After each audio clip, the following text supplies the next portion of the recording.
Terima kasih, Pak. Kalau Anda dukung praktisi vegetarian, maka Anda punya kesempatan untuk menyicip kelahiran di surga. 3 kualitas penyebab kelahiran surga. 1, menghindari membunuh. 2, mendorong orang lain untuk menghindari membunuh. Dan 3, menyetujui tindakan menghindari membunuh.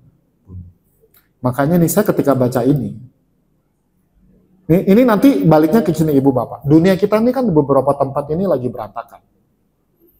Genocide, killing everywhere. Apa standpointnya umat Buddha? Stop the killing. Stop the apapun itu.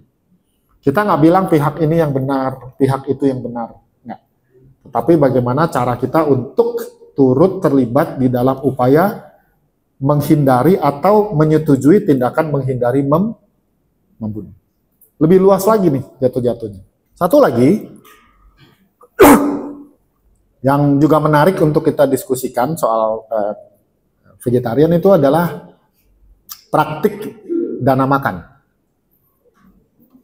Mari Ibu Bapak, ada 2 sutta yang bisa kita jadikan sebagai referensi, sebagai pembuka. Itu di Saripusadana, dan satu lagi itu adalah di sama.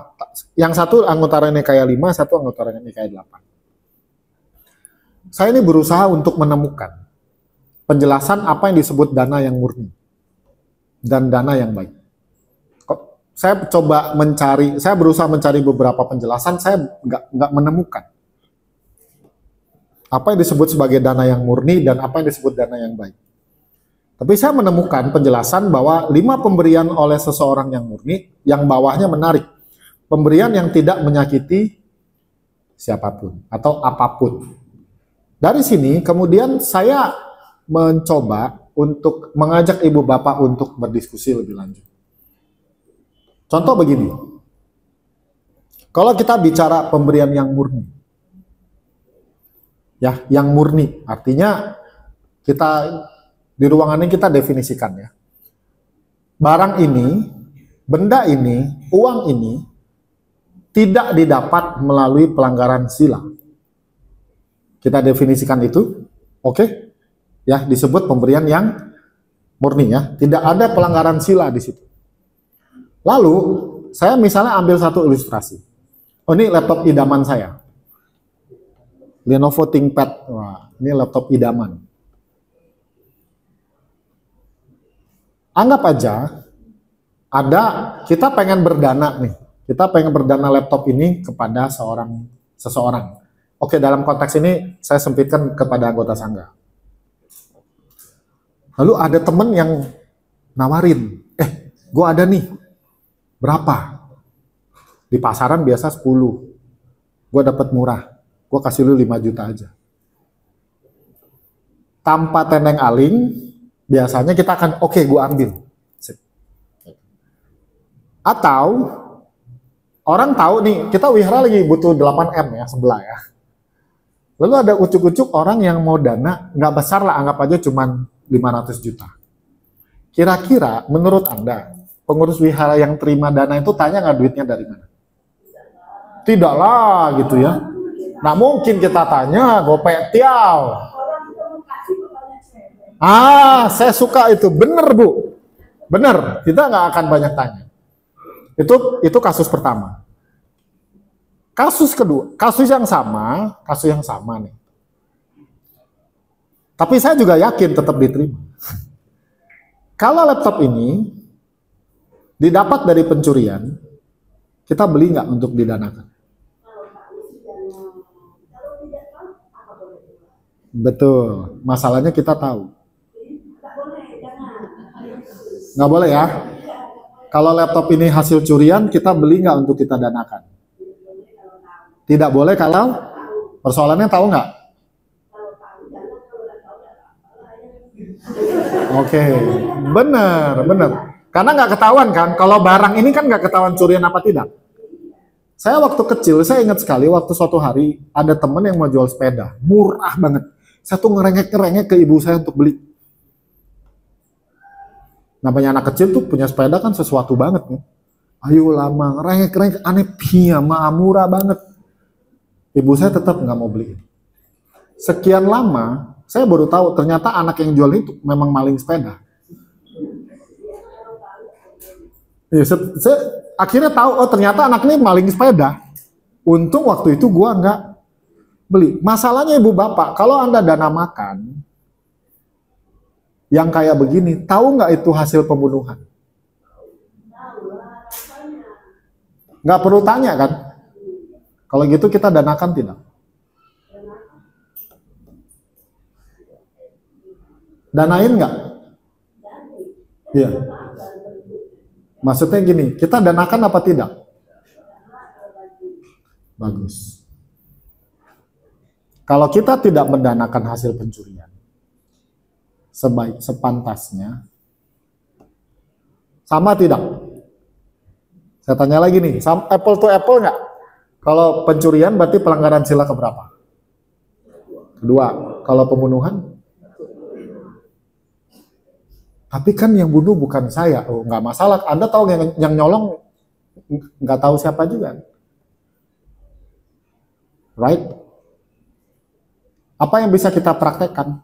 Ya inilah mempraktekkan pemberian yang murni. Karena bagaimanapun juga, makanan mengandung daging yang kita danakan, itu pasti mengalami proses pembunuhan. Tapi kan saya nggak tahu siapa. Emang perlu ya Anda tahu siapa yang bunuh? Nggak tahu siapa yang bunuh nggak masalah.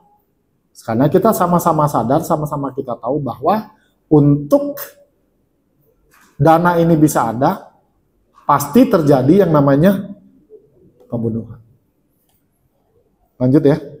Nah, makanya di bukunya The Great Chronicle of Buddha itu ada penjelasan dari Yang Mulia Minun Sayadaw. 2 jenis dana. Yang pertama, yang tercemar dengan kesalahan dan yang tidak tercemar dengan kesalahan. Memberikan makanan dengan daging yang merupakan hasil dari pembunuhan hewan adalah contoh dana yang tercemar dengan kesalahan. Dana ini termasuk kemurahan hati yang disertai dengan ketidakbajikan. Sama kayak 500 juta tadi, Bu. Sama kayak Robin Hood ya. Mencuri, merampok untuk didanakan. Apakah kita menyetujui pencuriannya? Tidak. Tapi kita menyetujui dananya? Betul. Kalau gitu Robin Hood akan terus mencuri kan?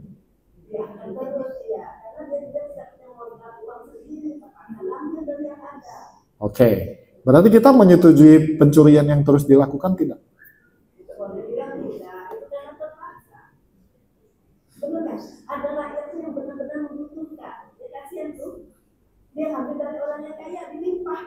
Iya, betul. Ini kasusnya sama. Dalam minggu ini kita melihat beberapa rumah pejabat yang dijarah. Oh nggak apa-apa karena itu rumah pejabat, karena itu rumah koruptor, karena itu rumah menteri, karena itu rumah anggota DPR, maka dia boleh dijarah. Apakah kita boleh menyetujui penjarahan? Itu kata kuncinya. Nggak kan? Ya sama juga sebaiknya kita dalam konteks Robin Hood meskipun dia cuma fiktif, tetap kita tidak menyetujui bahwa perbuatan itu baik. Apakah menjara, mencuri, merampok adalah satu-satunya cara bagi dia untuk punya uang untuk berdana? Jawabannya tidak. Kalau kita mau sempitkan dalam konteks kita berlatih Buddha Dharma dengan baik, kita tidak setuju dengan perbuatan Robin Hood. Ibu nggak apa-apa, Bu. Ya. Betul, Bu. Yes. Ya. Sekarang kita kembali ke zaman ini. Ya. Kembali ke zaman ini. Intinya, sebagai seorang Buddhis, ketika Anda melihat peristiwa rumah Menteri Keuangan dijarah, rumah anggota DPR dijarah, kita jangan tepuk tangan. Rasain lu.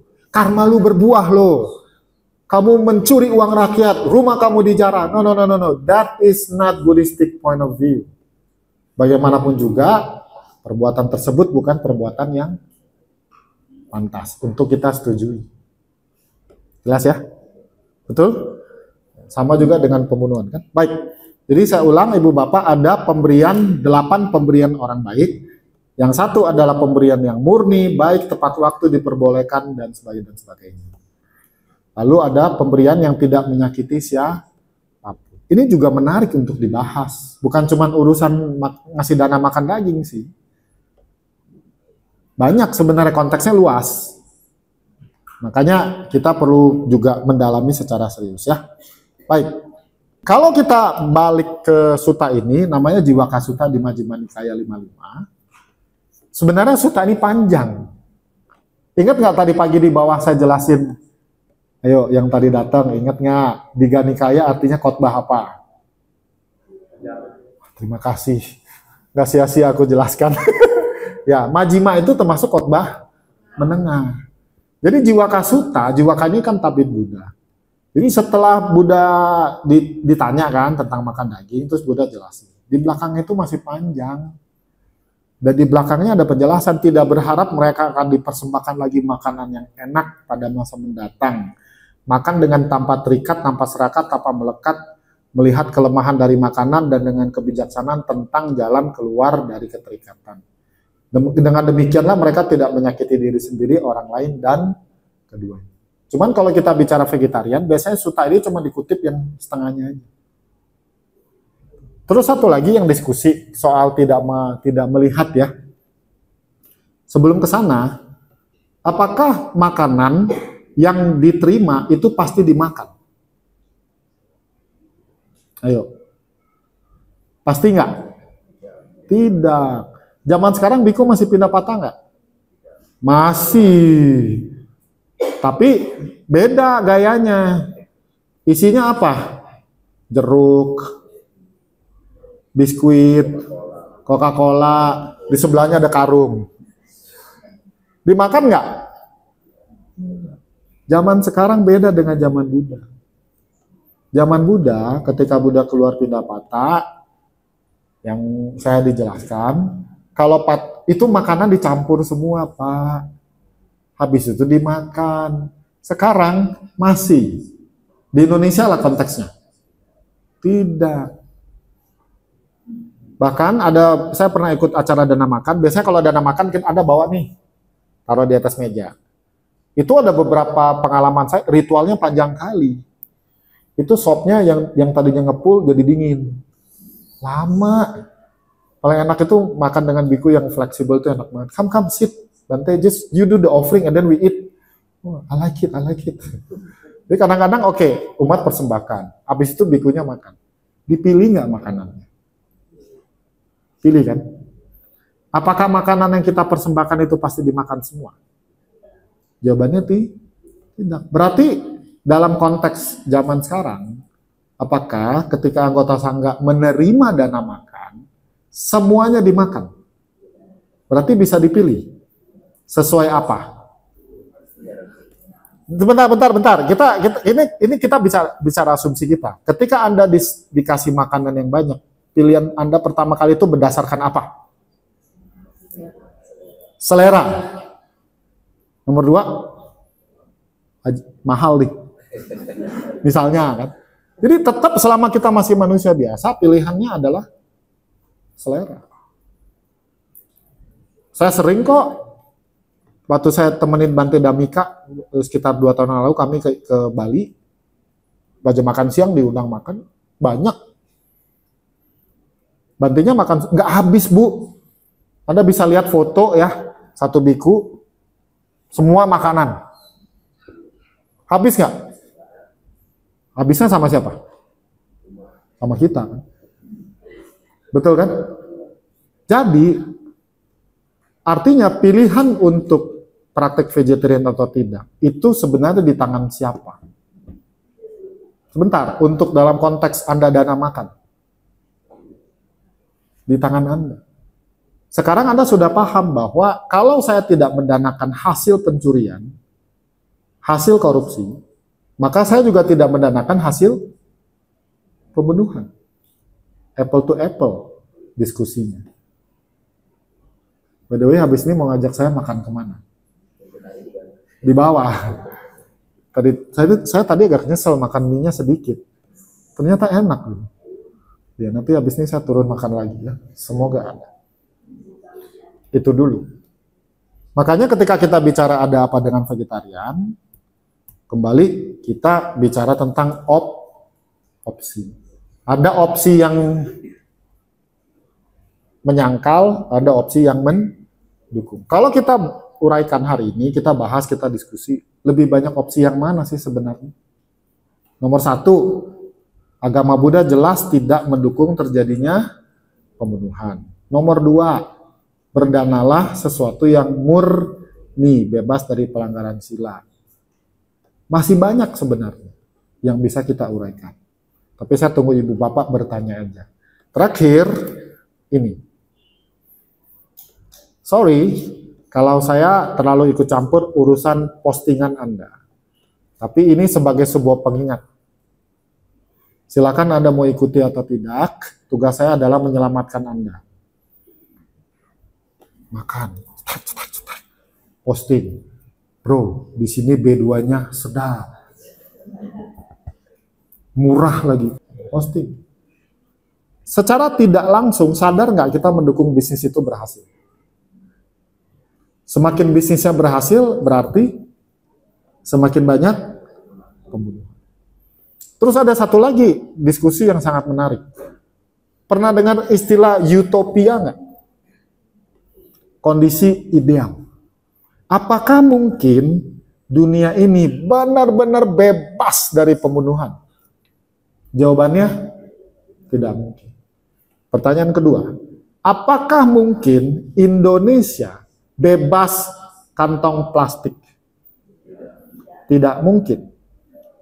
Tapi, apakah mungkin bahwa sampah kantong plastik ini dikurangi? Mungkin. Sudah dilakukan cara-caranya? Bayar Indomaret 200 perak. Betul kan? Sekarang orang kemana-mana apa promosinya bawa? Kantong belanja. Apakah itu sesuatu yang positif? Baik. Akankah mengurangi sampah plastik? Tapi kenapa kita tetap lakukan? Karena itu sesuatu yang positif. Pertanyaan yang sama, apakah vegetarian akan mengurangi pembunuhan makhluk hidup? Iya. Apakah akan mengakhirinya sampai tuntas? Tidak. Kalau gitu, kalau ibu bapak mendukung praktek kalau belanja bawa kantong sendiri, bagus kan? Mulia kan? Kalau gitu orang yang praktek vegetarian positif dan mulia apa tidak? Sama. Itu aja. Kalau misalnya perdebatannya, diskusinya seperti itu, saya juga bilang, emang Buddha ngajarin kalau kita kebaktian mulai pakai kami datang bersujud dulu? Sebelum Buddha paninirwana, nanti di Palembang. Kalau kebaktian, pakai lagu, kami, nggak ada kan? Buddha juga ngajarin nggak, kalau misalnya, kalau saya meninggal nanti ibu bapak, baca paritanya ini dulu. Ajarin nggak? Kenapa kita lakukan? Sama pertanyaan. Ini namanya belajar analisis berdasarkan perbandingan antara satu dengan yang lain. Oke. Jadi kalau saya nggak pernah post. Postingan saya ketoprak, gado-gado.